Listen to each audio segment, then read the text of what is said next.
আসসালামু আলাইকুম।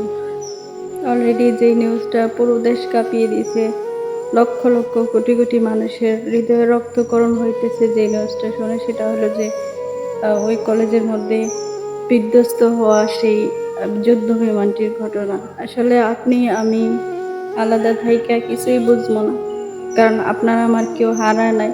এর যন্ত্রণাটা হয়তো বা পুরোপুরিভাবে আমি আপনি বুঝতে পারি নাই এখনো।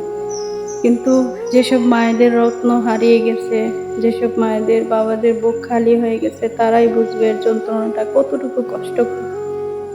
সম্মানিত ভিউয়ার্স, আমরা সবাই তাদের জন্য দোয়া করব।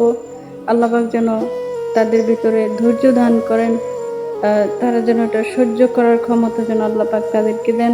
আর যারা দুনিয়া থেকে বিদায় হয়ে গেছে তাদের জন্য দোয়া করব, ইনশাআল্লাহ আল্লাহ পাক যেন তাদেরকে জান্নাতবাসী করেন, তাদেরকে যেন শান্তিতে রাখেন ইনশাআল্লাহ।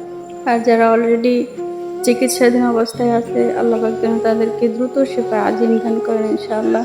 সেজন্য আমরা সবাই আমাদের মুনাজাতের একটা অংশ হিসেবে সবাইকে রাখবো ইনশাআল্লাহ। পাশাপাশি এই কথাটা আবারও বলি, যে কথাটা আপনারাও সবাই বলতেছেন, এর সুষ্ঠু তদন্ত করা হোক, আসলে কোন কারণে কি জন্য এরকম এত ভয়ানক একটা ঘটনা ঘটাইছে বা ঘটছে, এর আসলে পেছনে মূল কারণ কি ছিল, পাইলটের কি দোষ ছিল, ওই বিমানের ইঞ্জিনে কি সমস্যা ছিল, বা কি বলে টেকনোলজিক্যাল কোনো সমস্যা ছিল কিনা, সেটা সুষ্ঠু তদন্ত করা হোক। আসলে কেনই বা এখানে গ্রাস করা হইলো?